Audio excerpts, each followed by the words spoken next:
आज की इस वीडियो में स्टूडेंट्स हम करेंगे क्लास 10 फिजिक्स के यूनिट नंबर 14 की तमाम वर्क एग्जाम्पल्स और सेल्फ असेसमेंट प्रॉब्लम्स। तो आइए इस वीडियो को स्टार्ट करते हैं। तो एग्जाम्पल नंबर 1 हमारे पास है, calculate the force of attraction between 2 point charges of 2 milli coulomb and -3 milli coulomb if they apart of 1 centimetre. इस प्रॉब्लम में हमसे कहा गया है कि हमें फोर्स ऑफ अट्रैक्शन मालूम करनी है दो चार्जेस के दरमियान, और दोनों चार्जेस की वैल्यू हमें बताई है। फर्स्ट चार्ज की वैल्यू है 2 मिली कूलम और सेकंड चार्ज की वैल्यू हमारे पास है -3 मिली कूलम, और दोनों चार्जेस कितने फासले पर रखे गए हैं? 1 सेंटीमीटर के फासले पर रखे गए हैं। अब हम इसका डेटा बना लेते हैं। फर्स्ट चार्ज को स्टूडेंट्स मैंने रिप्रेजेंट करवाया है Q1 से, तो इसकी वैल्यू हमारे पास है, वैसे तो लिखा हुआ है +2 मिली कूलम, तो हम प्लस की साइन नहीं लगाते क्योंकि प्लस और माइनस की साइन सिर्फ और सिर्फ बताती है कि चार्ज हमारा पॉजिटिव है या नेगेटिव है। क्योंकि फोर्स ऑफ अट्रैक्शन मालूम की है तो चार्जेस हमारे नेगेटिव होंगे, और आपने पढ़ा होगा कि फोर्स ऑफ अट्रैक्शन होती है अपोजिट चार्जेस के दरमियान, यानी एक चार्ज अगर प्लस का है तो दूसरा किसका होना चाहिए? माइनस का होना चाहिए। तो 2 मिली कूलम हमारे पास वैल्यू गिवन है किसकी? Q1 की, यानी फर्स्ट चार्ज की। और मिली हमारा, क्योंकि स्टूडेंट्स यहाँ पर प्रीफिक्स है और मिली की वैल्यू होती है 10⁻⁻3, तो लिहाजा मैंने 2 मिली कूलम की जगह क्या लिख दिया? 2 × 10⁻³ कूलम। सेकंड चार्ज को मैंने यहाँ पर Q2 से रिप्रेजेंट करवाया है, कितनी वैल्यू है? 3 मिली कूलम। और फिर से मैंने क्या किया? मिली की जगह पुट की इसकी वैल्यू 10⁻⁻3, तो 3 मिली कूलम को हम लिख सकते हैं 3 × 10⁻³ कूलम।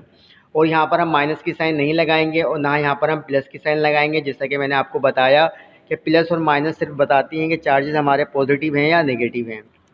और इसके बाद हमने यहाँ पर चार्जेस के दरमियान के डिस्टेंस को R से रिप्रेजेंट करवाया है, कितनी वैल्यू है? 1 सेंटीमीटर। 1 सेंटीमीटर को मीटर में लाने के लिए क्या करेंगे? 1 मीटर में 100 सेंटीमीटर होते हैं, तो लिहाजा हमने 1 को डिवाइड कर दिया 100 से, तो हमारे पास डिस्टेंस आ गया मीटर के अंदर कितना? दो चार्जेस के दरमियान 0.01 मीटर। और स्टूडेंट्स, क्योंकि हम इस प्रॉब्लम को सॉल्व करेंगे बाय यूजिंग कूलम्स लॉ, तो कूलम्स लॉ के अंदर के की वैल्यू कांस्टेंट होती है। यहाँ पर गिवन तो नहीं है न्यूमेरिकल में, लेकिन ये वैल्यू आपको याद होनी चाहिए विथ यूनिट्स। तो के की वैल्यू हमारे पास यहाँ पर है 9 × 10⁻⁹ न्यूटन मीटर स्क्वायर पर कूलम स्क्वायर। तो ये वैल्यू स्टूडेंट आपको याद होनी चाहिए, चाहे न्यूमेरिकल में गिवन हो या ना हो, और साथ में इसका यूनिट भी आपको जहन में रखना है, जो कि आपको लिखना है डेटा में। फोर्स ऑफ अट्रैक्शन को मैंने यहाँ पर F से रिप्रेजेंट कराया है, जो कि हमें मालूम करनी है। अब हम इसका सॉल्यूशन देख लेते हैं कि इस प्रॉब्लम को किस तरह से सॉल्व करेंगे। तो इस प्रॉब्लम को सॉल्व करने के लिए स्टूडेंट्स हम यूज़ करेंगे कूलम्स लॉ का फार्मूला। क्या होता है? F = K Q1 Q2 / R²। अब हम वैल्यूज पुट कर देते हैं, K की वैल्यू, Q1 की वैल्यू और Q2 की वैल्यू डिवाइड बाय R का स्क्वायर। तो K की वैल्यू स्टूडेंट्स हमने पुट की 9 × 10⁻⁹ मल्टीप्लाई की साइन लगाई, और Q1 की वैल्यू हमने पुट की 2 × 10⁻⁻3, और Q2 की वैल्यू हमने पुट की 3 × 10⁻⁻3। और साथ में स्टूडेंट डिवाइड की साइन लगाने के बाद R का स्क्वायर है, तो R की वैल्यू हमने पुट कर दी 0.01, और स्क्वायर आया फार्मूले से। अब हम इसको सॉल्व कर लेते हैं। सबसे पहले आप न्यूमरेटर को सॉल्व करना, कैलकुलेटर में इन पूरी टर्म्स को मल्टीप्लाई करा देना, तो आपके पास वैल्यू आ जाएगी 54,000। और डिवाइड की साइन लगा के जब आप 0.01 का स्क्वायर करोगे तो आपके पास वैल्यू आएगी 0.0001। अब इन दोनों वैल्यूज़ को आप डिवाइड कर दो तो आपके पास फोर्स आ जाएगी 54, और 54 के बाद यहाँ पर कितने ज़ीरो हैं काउंट कर लेते हैं, तकरीबन 7 ज़ीरोज़ हैं। अब आपको इस वैल्यूज़ को साइंटिफिक नोटेशन में लिखना है। बाय डिफ़ॉल्ट हमारा पॉइंट लास्ट में है, अगर हम इसको 5 के बाद लाएंगे तो बीच में नंबर ऑफ डिजिट्स हमारे पास हो जाएंगे 8। तो हमारे पास फोर्स ऑफ अट्रैक्शन आ गई दो चार्जेस के दरमियान कितनी? 5.4 × 10⁸8 न्यूटन। अब स्टूडेंट्स, पेज नंबर 94 पे आपको सेल्फ असेसमेंट का एक न्यूमेरिकल मिलेगा कूलम्स लॉ से रिलेटेड, जो कि मैंने यहाँ पर साथ में सोल्व कर दिया है। क्या है देख लेते हैं। Calculate the coulomb force between 2 protons 10 centimetre apart from each other. हमसे कहा है कि हमें कूलम फोर्स मालूम करनी है दो प्रोटॉन्स के दरमियान, और दो प्रोटॉन्स के दरमियान का जो फासला है वो कितना है? 10 सेंटीमीटर एक दूसरे से। Charge on proton is 1.69 × 10⁻⁻19 coulomb, और चार्ज जो है प्रोटॉन का हमें गिवन है, ये वैल्यू है, और के की वैल्यू भी यहाँ पर गिवन है। तो स्टूडेंट्स, हमें कूलम फोर्स मालूम करनी है। तो डेटा बना लेते हैं स्टूडेंट्स। यहाँ पर स्टूडेंट्स मैंने सबसे पहले डिस्टेंस गिवन था, तो डिस्टेंस को मैंने यहाँ पर R से रिप्रेजेंट कराया है। कितनी वैल्यू थी? 10 सेंटीमीटर। सेंटीमीटर को मीटर में लाने के लिए क्या करेंगे? 10 को डिवाइड कर देंगे 100 से, तो आपके पास मीटर में वैल्यू आ जाएगी 0.1 मीटर। अब स्टूडेंट्स, क्योंकि यहाँ पर प्रोटॉन का जिक्र है और प्रोटॉन के ऊपर चार्ज सेम होता है, लिहाजा मैंने यहाँ पर लिख दिया Q1 = Q2। वैसे तो डेटा के अंदर सिर्फ एक चार्ज की वैल्यू गिवन है, लेकिन यहाँ पर वर्ड लिखा हुआ है प्रोटॉन। इसका मतलब यहाँ पर जो कूलम फोर्स मालूम की गई है वो सेम चार्जेस के दरमियान की गई है, लिहाजा Q1 और Q2 की वैल्यू क्या होगी, सेम होगी। कितनी गिवन है, 1.69 मल्टीप्लाई बाय 10⁻⁻⁻19 कूलम।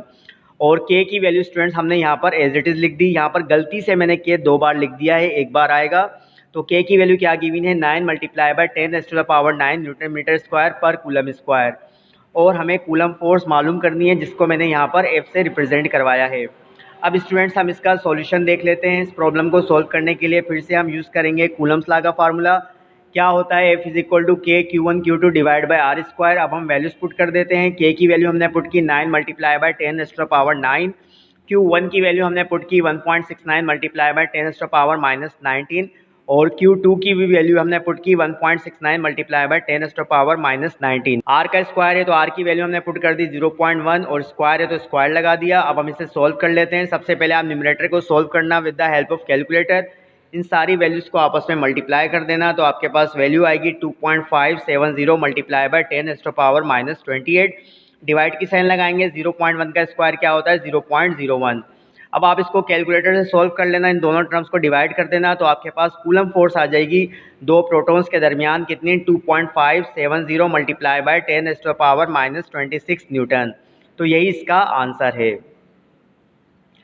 अब स्टूडेंट्स हम देख लेते हैं एग्जाम्पल नंबर 2 क्या है हमारे पास। Calculate the electric field intensity if 9 micro newton force acting on 3 micro coulomb charge. हमसे कहा है कि इलेक्ट्रिक फील्ड इंटेंसिटी मालूम करो अगर 9 माइक्रो न्यूटन फोर्स अप्लाई हो रही है कितने चार्ज पर, 3 माइक्रो कूलम चार्ज पर। तो डेटा बना लेते हैं स्टूडेंट्स। यहाँ पर फोर्स हमारे पास है 9 micro Newton. Micro is the prefix, तो माइक्रो को हम क्या लिखेंगे, इसकी वैल्यू पुट कर देंगे। तो 9 माइक्रो न्यूटन बराबर हो जाएगा 9 मल्टीप्लाई बाय 10⁻⁻6 न्यूटन के।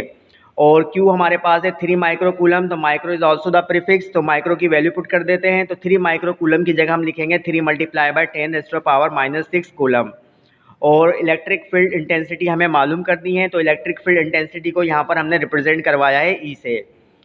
अब हम इसका सॉल्यूशन देख लेते हैं। इस प्रॉब्लम को सॉल्व करने के लिए स्टूडेंट्स हम फार्मूला यूज़ करेंगे इलेक्ट्रिक फील्ड इंटेंसिटी का। क्या होता है, E = F divide by Q। अब F और Q की वैल्यूज पुट कर देते हैं। तो F की जगह मैंने F की वैल्यू पुट कर दी 9 मल्टीप्लाई बाय 10⁻⁻6, डिवाइड की साइन लगाई, और Q की जगह Q की वैल्यू मैंने पुट कर दी 3 मल्टीप्लाई बाय 10⁻⁻6। अब स्टूडेंट 10⁻⁻6 से 10⁻⁻6 न्यूमरेटर और डिनोमिनेटर में कैंसिल हो जाएगा, और 3 के टेल में 9 आता है 3 से, तो हमारे पास इलेक्ट्रिक फील्ड इंटेंसिटी आ जाएगी 3। फोर्स का यूनिट होता है न्यूटन, तो यहाँ पर मैंने लिख दिया न्यूटन, और डिवाइड की जगह मैंने साइन लगा दी पर की, और चार्ज का यूनिट होता है कूलम। तो लिहाजा हमारे पास इलेक्ट्रिक फील्ड इंटेंसिटी आ गई 3 न्यूटन पर कूलम। इसी तरह स्टूडेंट्स पेज नंबर 96 पर सेल्फ असेसमेंट का एक प्रॉब्लम गिवन है जो कि रिलेट करता है इलेक्ट्रिक फील्ड इंटेंसिटी से, जो कि मैंने यहाँ पर सॉल्व कर दिया है, देख लेते हैं।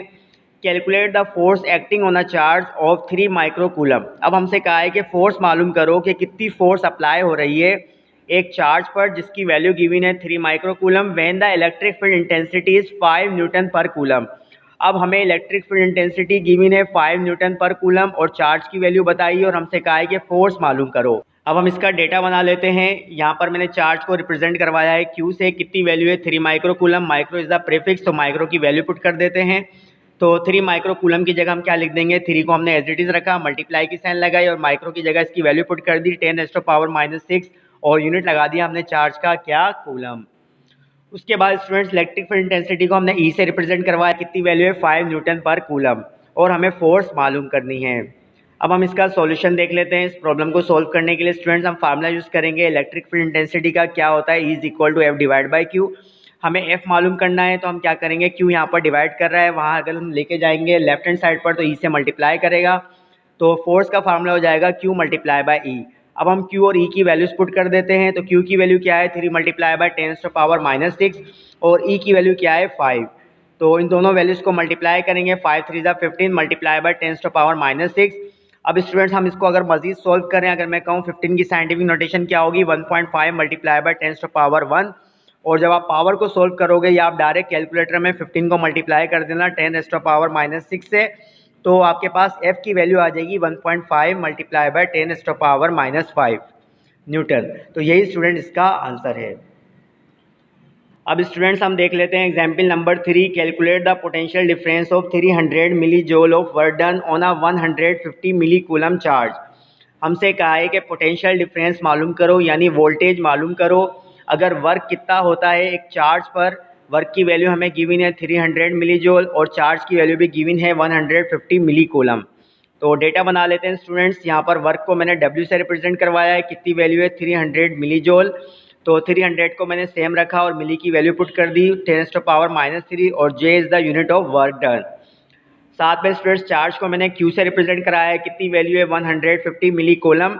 तो 150 को मैंने सेम रखा और M की जगह मैंने इसकी वैल्यू पुट कर दी 10⁻³ और Q का यूनिट क्या होगा, यानी चार्ज का यूनिट क्या होगा, कूलम, एज इट इज़ लिख दिया। और वोल्टेज यानी पोटेंशियल डिफरेंस हमें मालूम करने हैं।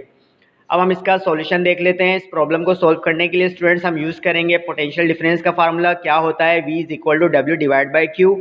वैल्यूज पुट कर देते हैं वर्क की और चार्ज की। वर्क की वैल्यू क्या है 300 मल्टीप्लाई बाई 10⁻³ और चार्ज की वैल्यू क्या है 150 मल्टीप्लाई बाई 10⁻³ तो 10⁻³ और 10⁻³ न्यूमरेटर और डिनोमिनेटर में कैंसिल हो जाएगा। 150 के टेल में 300 आता है 2 से, तो लिहाजा हमारे पास पोटेंशियल डिफरेंस आ गया कितना, 2 वोल्ट। तो यही इसका आंसर है। अब स्टूडेंट्स हम देख लेते हैं example number 4। Find the net capacitance of 4 capacitors when capacitance of each capacitor is 1 microfarad and connected parallel. हमसे कहा है कि हमें टोटल कैपेसिटेंस मालूम करनी है। जैसा कि आप इस डायग्राम में देख सकते हो, हमें टोटल कैपेसिटेंस मालूम करनी है अगर 4 कैपेसिटर्स को कनेक्ट किया जाए, किसमें, पैरेलल में, यानी पैरेलल कम्बिनेशन में हमने 4 कैपेसिटर्स को कनेक्ट किया है और हर कैपेसिटर की वैल्यू कितनी है 1 माइक्रोफराड। तो स्टूडेंट्स हम इसका डेटा देख लेते हैं कि डेटा किस तरह से बनाएंगे। तो स्टूडेंट्स यहाँ पर क्योंकि चारों कैपेसिटर्स की वैल्यू 1 माइक्रोफराड है, तो लिहाजा मैंने C1 को लिया बराबर किसके, C2 के, और C2 बराबर C3 के, और C3 बराबर C4 के। इन चारों की वैल्यूज़ क्या है 1 माइक्रोफराड, तो मैंने एक बार लिख दी। और हमें टोटल कैपेसिटेंस मालूम करनी है, जिसको मैंने यहाँ पर रिप्रेजेंट कराया है C नेट से। C नेट का मतलब नेट कैपेसिटेंस या टोटल कैपेसिटेंस। अब हम देख लेते हैं इसका सॉल्यूशन। तो इस प्रॉब्लम को सॉल्व करने के लिए हम यूज़ करेंगे नेट कैपेसिटेंस का फार्मूला। क्या होता है हमारे पास C1 plus C2 plus C3 plus C4। अब हम इन चारों कैपेसिटर्स की वैल्यूज़ पुट कर देते हैं। चारों कैपेसिटर्स की वैल्यूज़ चूँकि सेम है, जो कि 1 माइक्रोफराड है, तो लिहाजा हमने पुट कर दी वैल्यूज़ 1 + 1 + 1 + 1। तो हमारे पास टोटल कैपेसिटेंस यानी नेट कैपेसिटेंस आ गई 4 माइक्रोफराड। तो स्टूडेंट्स इस वीडियो के अंदर हमने जितने भी एग्जाम्पल न्यूमेरिकल्स और सेल्फ असेसमेंट न्यूमेरिकल्स थे यूनिट नंबर 14 के क्लास 10 फिज़िक्स के, वो हमने कर लिए। आज के लिए इतना ही, फिर मिलेंगे। अल्लाह हाफिज़।